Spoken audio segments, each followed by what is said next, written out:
जो कुंडली चक्कर होता है हमारा जागृत कैसे होगा और किस प्रकार ये चक्कर हमने जागृत करना चाहिए।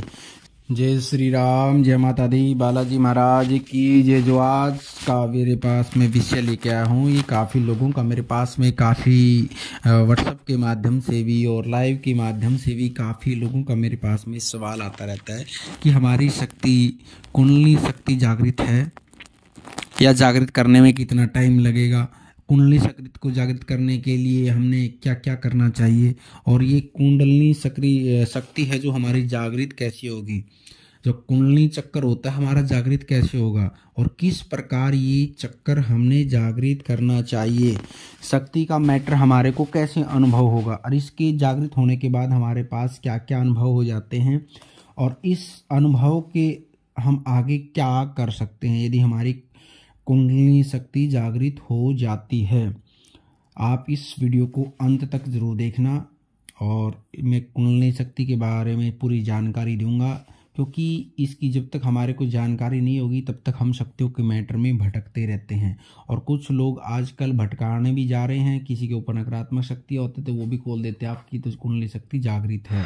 तो इसलिए इसकी पूरी जानकारी लेकर ही आप आगे बढ़ें और उस वीडियो को अंत तक ज़रूर देखना, पूरी जानकारी मैं दूंगा। और जिन्होंने चैनल को सब्सक्राइब नहीं किया आप चैनल को सब्सक्राइब करें। हमारा बालाजी दरबार लगता है या फिर किसी ने ऑनलाइन पूछा लेनी हो, दरबार से ऑनलाइन पूछा भी दी जाती है। जिस दिन दरबार लगता है उससे पहले दिन नंबर लगते हैं। शुरू करते हैं कि हमारी कुंडलिनी शक्ति को जागृत कैसे करें या हमारी कुंडलिनी शक्ति जागृत है या जागृत करने में हमारे को कैसा समय लगेगा। सबसे पहले कुछ लोगों की कुंडलिनी शक्ति जिनके ऊपर पिछले कर्म का प्रभाव ज़्यादा हो जाता है, पीछे कर्म अच्छे किए हुए हैं उन्होंने, दैविक शक्तियाँ उनके पास चल रही हैं या फिर पीढ़ी दर पीढ़ी उनके पास में कोई शक्तियाँ लगातार चली आ रही हैं, तो उन लोगों की कुंडलिनी शक्ति बड़ी जल्दी जागृत हो जाती है। उनके ऊपर तो थोड़ा सा पूजा पाठ करना शुरू कर देते हैं, उसी समय उनके कुंडलिनी शक्ति जागृत हो जाती है। जो आज्ञा चक्कर, मेन आज्ञा चक्कर होता है वो जागृत हो जाता है। और कुछ जो आगे लोगों ने कुछ करना क्या चाहिए इस जागृत करने के लिए। सबसे पहले हमने किसी भी देवता की साधना करनी है। जागृत करने के लिए कोई भी देवता की साधना करनी शुरुआत कर देनी चाहिए। हमने कोई बीज मंत्र से शुरुआत कर सकता है, कोई वैदिक मंत्र से कर सकता है, कोई चालीसा से कर सकता है, कोई शावर मंत्र से कर सकता है, कोई स्तोत्र से कर सकता है, स्तुति से कर सकता है। तो ये नियमित रूप से यदि हम लगातार जप कर रहे हैं और या फिर साधना के माध्यम से कर रहे हैं, तब ये हमारी शरीर की सबसे पहले जब ये शक्ति जागृत शुरू होना होती है तो हमारे शरीर के साथ में क्या क्या अनुभव होते हैं, शरीर में क्या क्या अनुभव शुरू होने जाते हैं।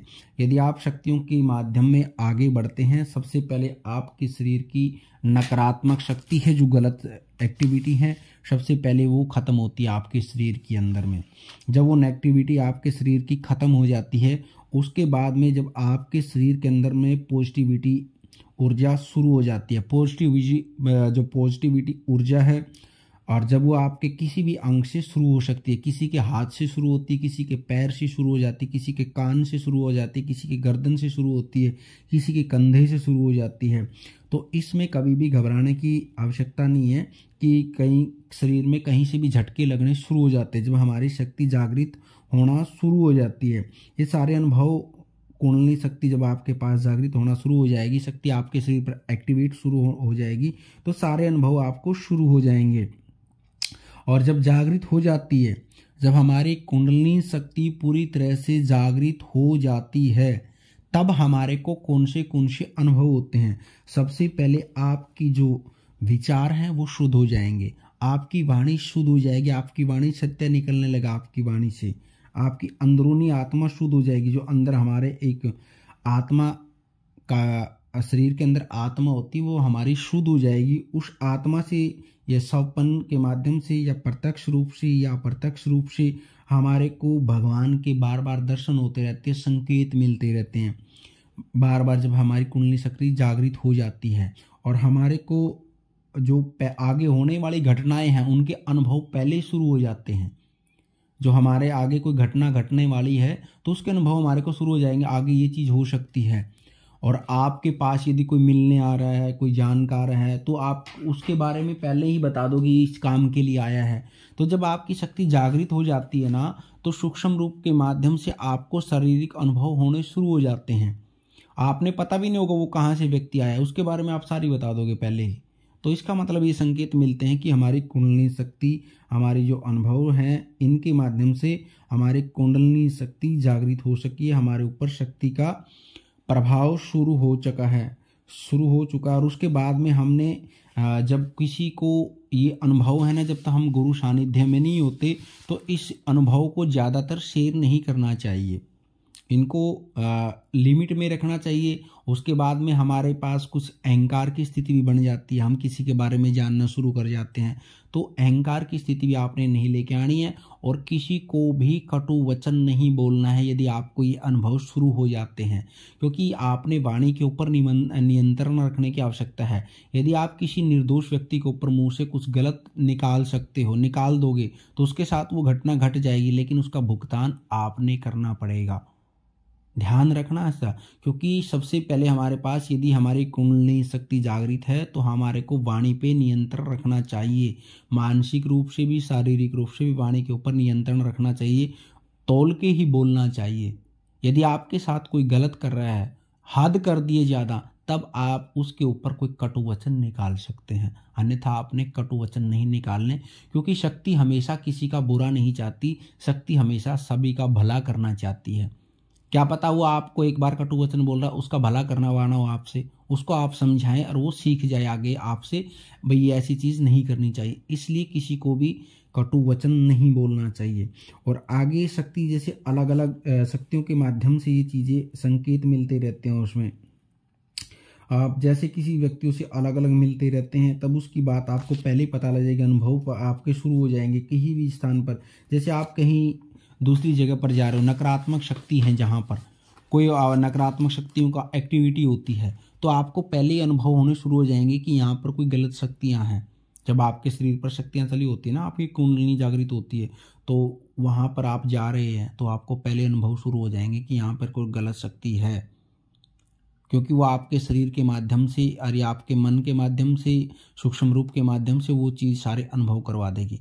जब किसी स्थान पर बैठे हों या किसी व्यक्ति के अंदर कोई गलत नकारात्मक चीज़ें हैं, तो आप उस चीज़ का अनुभव आपको पहले ही पड़ जाता है। और उसके बाद अनुभव आगे क्या होता है, आपके शरीर में हमेशा जो ऊर्जा है वो हमेशा आपका शरीर के अंदर में एक अलग से ऊर्जा रहेगी, जो हमारे शरीर में जो बोलते हैं ना हम, एक गर्माहट रहती है शरीर के अंदर। वो ऊर्जा आपको जब आपकी कुंडलिनी जागृत हो जाती है तो ऊर्जा एक अलग से महसूस होती है, अच्छा महसूस होता है, शरीर के अंदर जोश रहता है, क्योंकि उस शक्ति का अनुभव होता है, हमारे शरीर पर उस शक्ति का प्रभाव रहता है। कभी हमारे कान भी गर्म रह सकते हैं, हमारा चेहरा लाल रह सकता है, शरीर के अंदर गर्मी रह सकती है, तो उस चीज़ से घबराना नहीं चाहिए। उसका मतलब ये है कि आपकी सकारात्मक संकेत हैं, आपकी कुंडलिनी शक्ति जागृत हो चुकी है। यदि आपके पास ये सारे अनुभव पहले से ही शुरू हो चुके हैं, आप किसी को कुछ भी बोल देते हो, उसकी वाणी सिद्ध हो जाए, आपकी वाणी सिद्ध हो रही है, तो आपकी कुंडलिनी शक्ति जागृत हो चुकी है, ये ध्यान रखना चाहिए। तो ये चीज़ों की कुंडलिनी शक्ति की सारे संकेत हैं। यदि आपके पास भी ऐसे संकेत मिल रहे हैं तो आपकी कुंडलिनी शक्ति जागृत हो चुकी है। और उसके बाद आपने अहंकार नहीं करना चाहिए, तोल के बोलना चाहिए, और शक्ति का जो अनुभव है उसको जानकारी लेकर के आगे बढ़ना चाहिए, तभी उस माध्यम में आप सफल हो पाओगे। यदि वीडियो आपको अच्छी लगी, जानकारी अच्छी लगी, तो आप वीडियो को लाइक करना, शेयर करना और कमेंट करना, चैनल को आप सब्सक्राइब करना। माँ भगवती और बालाजी महाराज की कृपा आपके परिवार पर बनी रहेगी। जय श्री राम, जय माता दी।